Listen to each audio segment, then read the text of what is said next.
Hi friends, welcome to ladies kitchen. இன்றைக்கி சப்பாத்தி வச்சு தான் ரெசிபி பண்ண போகிறோங்க. மீதமான சப்பாத்தி இருந்துச்சுன்னா இந்த மாதிரி நீங்களும் ட்ரை பண்ணி பாருங்கள். வாங்க இப்போ எப்படி சேர்த்துன்னு பார்க்கலாம்.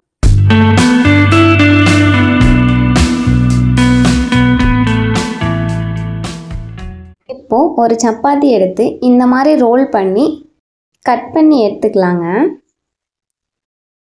எல்லா சப்பாத்தியும் இந்த மாதிரி கட் பண்ணி எடுத்துக்கிட்டேங்க.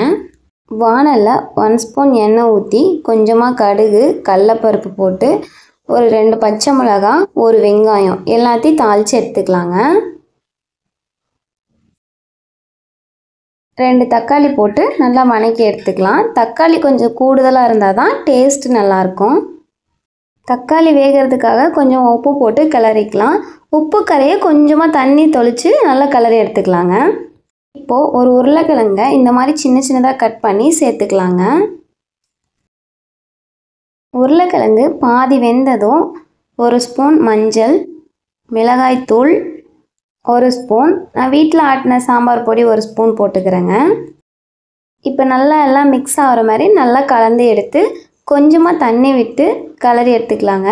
உருளைக்கிழங்கு வேகிற வரைக்கும் இந்த மாதிரி கொதிக்கட்டும். கொஞ்ச நேரம் கொதித்து உருளைக்கிழங்கெல்லாம் வெந்து தண்ணியெல்லாம் சுண்டி வந்த பிறகு இந்த மாதிரி நடுவில் கேப் விட்டு பண்ணி வச்சுக்கலாங்க. இப்போது ஒரு முட்டையை எடுத்து அதில் உடைச்சி நல்லா வறுத்துக்கலாங்க. இந்த மாதிரி கிளறி விட்டு இருந்தோம்னா நல்லா வறுபட்டுரும். இப்போ வறுத்ததும் தக்காளி, வெங்காயம் எல்லாத்தையும் ஒன்றா சேர்த்து வறுத்து எடுத்துக்கலாம். கட் பண்ணி வச்ச சப்பாத்தியை உள்ளே சேர்த்து நல்லா சப்பாத்தியோட மசாலா மிக்ஸ் ஆகிற மாதிரி நல்லா வதக்கி வச்சுக்கலாங்க. இப்போ பாருங்கள், ரெடி ஆயிடுச்சு. இந்த மாதிரி சப்பாத்தி மீதி ஆயிடுச்சுன்னா இந்த மாதிரி ஒரு வாட்டி ட்ரை பண்ணி பாருங்கள்.